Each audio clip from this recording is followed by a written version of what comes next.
नमस्कार, मैं हूं हर्षिता सिंह और आप देख रहे हैं बिहार तक पर क्राइम की कहानी। तौसीफ बादशाह चंदन हत्याकांड का मुख्य शूटर जो था वो बीते दिन ही पुलिस के द्वारा पकड़ा गया। कोलकाता से इसकी गिरफ्तारी हुई थी, बिहार छोड़कर भाग गया था लेकिन फिर भी पुलिस के गिरफ्त में आ गया। पुलिस के चंगुल से छापेमारी के बाद ये बच नहीं पाया और वहां पुलिस ने कार्रवाई करते हुए तौसीफ बादशाह को गिरफ्तार किया था। तौसीफ बादशाह को बिहार लाने के बाद पुलिस को तौसीफ का रिमांड मिला, जिसके बाद पूछताछ शुरू हुई। 72 घंटे का वक्त था पुलिस के पास, जिसमें तौसीफ से पूछताछ की जा रही थी। और इस पूरे पूछताछ में पहले तो तौसीफ बादशाह की पूरी हेकड़े निकल गई। जो डॉन वाला स्टाइल और जो दबंग अंदाज आप सीसीटीवी कैमरे में देख रहे थे, जिसकी चर्चा लगातार हो रही थी, वो तमाम चीजें, वो तमाम अपराधी छवि जिसको वो सोशल मीडिया पे ग्लैमराइज करता था अपनी क्रिमिनल छवि को, वो सब कुछ पुलिस के सामने मिनटों में फिसडी साबित हो गया, फुस हो गया।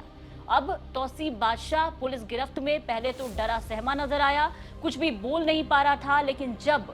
तौसीफ से पुलिस ने कड़ाई से पूछताछ की तो चंदन हत्याकांड में तौसीफ ने कई बड़े चौंकाने वाले खुलासे किए। सबसे पहले तो तौसीफ ने अपना गुनाह कबूल किया और फिर जो खुलासे तौसीफ ने किए वो बेहद चौंकाने वाला था। कई जो राज हैं वो तौसीफ ने पुलिस के सामने उगले हैं। उस राज में सबसे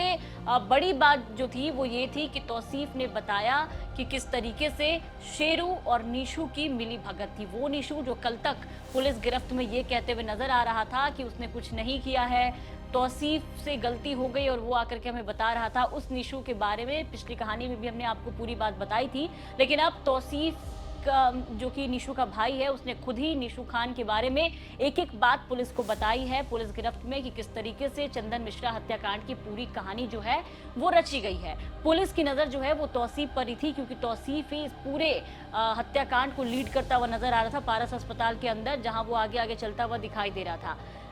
तौसीफ का जो ये हुलिया सीसीटीवी फुटेज में जब कैद हुआ और जब सामने आया और जब पूरी दुनिया को पता चला कि चंदन मिश्रा हत्याकांड में कौन शामिल है, हालांकि पहली बार में तो किसी को ये पता नहीं था कि शेरू सिंह जो है, जो कि जेल से बैठ करके हत्या के स्क्रिप्ट लिख रहा है, तो उस वक्त सबसे ज्यादा चर्चा के केंद्र में तौसीफ ही था। और तौसीफ को जैसे ही ये खबर लगी कि वो चारों तरफ उसकी जो तस्वीर है वो वायरल हो चुकी है सीसीटीवी कैमरे में, उसकी जो गलती है वो कैद हो गई है, जो वारदात उसने किया है, जो घटनाक्रम है वो सब कुछ कैद हो चुका है। जिसके बाद सबसे पहले तौसीफ ने अपना हुलिया बदला, अपनी दाढ़ी हटवाई, क्लीन शेव किया और अपने बाल कटवाए और पूरी तरीके से अपना रूप, अपना हुलिया बदल करके बिहार छोड़कर फरार हो गया, ताकि किसी को भी शक न हो, भागते वक्त किसी को पता भी ना चले, क्योंकि चप्पे चप्पे पर तौसीफ को पहचानने वाले लोग जो है वो खड़े थे। चंदन मिश्रा हत्याकांड पटना ही नहीं बल्कि बिहार के बाहर भी काफी ज्यादा चर्चा में रहा। हर जगह पुलिस की जहां किरकिरी हो रही थी, पुलिस सवालों के कटघरे में थी, तो वहीं सरकार पर भी कई तरह के सवाल खड़े हो रहे थे। चारों तरफ शूटर्स के फोटोज जो है, वीडियोज जो है वो वायरल हो चुके थे। तो सबसे पहले तौसीफ ने अपना हुलिया बदला और फिर वहां से पश्चिम बंगाल की तरफ भागा। और फिर तौसीफ ने अब पुलिस को यह बताया है कि इसके बाद चंदन मिश्रा को कुल 28 गोलियां मारी गई, एक दो नहीं, वो 5 शूटर्स जो अंदर की तरफ गए थे और कुछ सेकंड में जो दहशत फैला करके निकले, उतने सेकंड में जो वीडियो सामने आया था, उन चंद सेकंड में चंदन मिश्रा को कुल 28 गोलियां मारी गई। ये हथियार उन 5 शूटर्स को बलवंत ने दिलाए थे और बलवंत ने ही, जैसे ही ये हत्याकांड हुआ उसके बाद सीधा फोन करके शेरू को ये बताया, निशु को ये बताया कि कांड हो चुका है, चंदन मिश्रा मर चुका है। अब सबसे बड़ी बात यहाँ पर ये कि आखिर चंदन मिश्रा हत्याकांड के बारे में जानकारी जब शेरू तक पहुंची, तो जो पुरुलिया जेल में शेरू बंद है, आखिर शेरू को मोबाइल कौन दे रहा है, शेरू तक जो चीजें हैं वो कौन पहुंचा रहा है, क्योंकि शेरू भले से जेल में बंद हो, लेकिन आपने देखा बीते दिन चंदन के पिता जो हैं उन्होंने भी बताया था कि माइक आईडी पे हमारे कैमरे पर खुल करके उन्होंने बातचीत की और कहा कि भले से आज मेरा बेटा इस दुनिया में नहीं है, लेकिन सबसे बड़ी बात यह है कि पुलिस हर बार शेरू को इस जेल से उस जेल तो कर देती है, लेकिन पुलिस कोई ऐसी कार्रवाई नहीं कर रही शेरू पे। उसी का नतीजा है कि आज मेरा बेटा गया है, लेकिन इसके अलावा शेरू जेल से बैठे बैठे कई लोगों को ऊपर पहुंचा चुका है। और इसके बाद आज चंदन मिश्रा जेल में, आज चंदन मिश्रा की हत्या हुई है, तो ये मामला बहुत उछाल में आया है। लेकिन कल को यही चीज अगर नहीं रोकी गई, शेरू पे कोई कड़ी कार्रवाई नहीं की जाती है, उसके कांड को लेकर के एक्शन नहीं लिया जाता है तुरंत, तो शेरू इसी तरीके से जेल से बैठा बैठा ना जाने कितनों के हत्या की जो स्क्रिप्ट है वो लिखता रहेगा, कहानी लिखेगा, और जेल में रहे या बाहर में रहे उसके लिए बात बराबर है। वो जेल से बैठ के लोगों की हत्याएं जो है वो करवाता रहेगा अपने इशारे पर। अब सबसे बड़ा सवाल यहाँ पे ये है कि आखिर जो तमाम चीज़ें जो सामने आई हैं, जो तमाम चेहरे जो सामने आ चुके हैं, वो चाहे नीशू खान हो, बलवंत हो, रविरंजन हो, तौसीफ हो, अभिषेक हो, या फिर 2-4 लोग और जो इस कांड में शामिल हैं, उन सबका नाम भले से सामने आ गया है, लेकिन अब पूरी तरीके से ये बात साफ हो चुकी है। पुलिस सूत्रों के तरफ से भी कई जानकारियाँ सामने आई हैं, कई खबरें सामने आई हैं, कई बातचीत जो है वो मिली है, इसके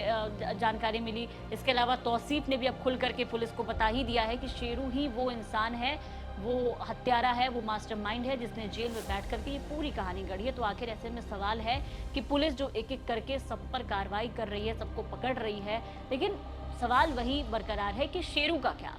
उस मास्टरमाइंड का क्या। तौसीफ तो महज एक प्यादा था, निशू खान सुपारी लेने वाला था, लेकिन शेरू का क्या होगा जो जेल से बैठे बैठे तमाम हत्या की जो कहानी है वो लिख रहा है। इसके अलावा तौसीफ ने जो कुछ भी खुलासा पुलिस के सामने किया है वो भी हम आपको बता देते हैं कि तौसीफ ने बताया है कि 28 गोलियां मारी गई थी और पुरुलिया जेल में बंद शेरू ने ही चंदन मिश्रा हत्याकांड की जो सुपारी है वो निशू को दी थी। इसके अलावा आपको बता दें कि तौसीफ इसलिए इस पूरे कांड में शामिल हुआ, उसने बताया पुलिस को कि वो जुआ खेलता था और जुए में 20 लाख जो रकम है वो हार गया था, आर्थिक तंगी से जूझ रहा था, उसको पैसे की ज़रूरत थी, जिसके बाद 5-5 लाख रुपए पे डील हुई थी कि जितने भी शूटर्स यहाँ पर जा रहे हैं चंदन मिश्रा की हत्या करने के लिए, उन तमाम शूटर्स को 5-5 लाख रुपए दिए जाएंगे। पैसे के लिए तौसीफ शूटर बना और फिर चला गया सीधे चंदन मिश्रा हत्याकांड को अंजाम देने के लिए। अब तौसीफ तो पुलिस की गिरफ्त में है, जो होगा वो तो होगा ही, देखना होगा कि इन तमाम लोगों पर क्या कार्रवाई होती है, ताकि आगे जितने लोग इस वीडियोस को देख करके जो तौसीफ को अपना एक नया डॉन मान रहे थे, या फिर जो ऐसी घटना एक बार जब सामने आती है तो जाहिर सी बात है लगातार कई ऐसी जो घटनाएं हैं वो भी सामने आती हैं, लोग कॉपी करने की कोशिश करते हैं। और आजकल तो देखिए कि अपराधी बनने का जो चलन है वो भी काफ़ी ज़्यादा चला हुआ है कि लोग विलेन बनते हुए दिखाई दे रहे हैं, एक से एक वारदात को अंजाम दे रहे हैं। तो कोई कड़ी कार्रवाई होगी पुलिस की तरफ से इस पर सुशासन के राज में, ताकि आगे इस तरीके के कार्य को करने से पहले जो अपराधी हैं उनके अंदर एक डर हो कि उनके साथ अगर वो ऐसा करते हैं तो बुरा हाल हो सकता है। लेकिन सवाल चंदन मिश्रा हत्याकांड में शेरू सिंह पर है कि आखिर पुलिस शेरू सिंह के साथ क्या करती है, शेरू सिंह का क्या होगा जो जेल में बैठकर भी दहशत का जो आतंक है वो फैलाता जा रहा है। फिलहाल के लिए क्राइम की कहानी में इतना ही, आगे जो भी अपडेट्स होंगे हम लेके आपके सामने हाजिर होंगे। फिलहाल के लिए मुझे दीजिए इजाजत। बिहार की तमाम खबरों के लिए आप बने रहे बिहार तक।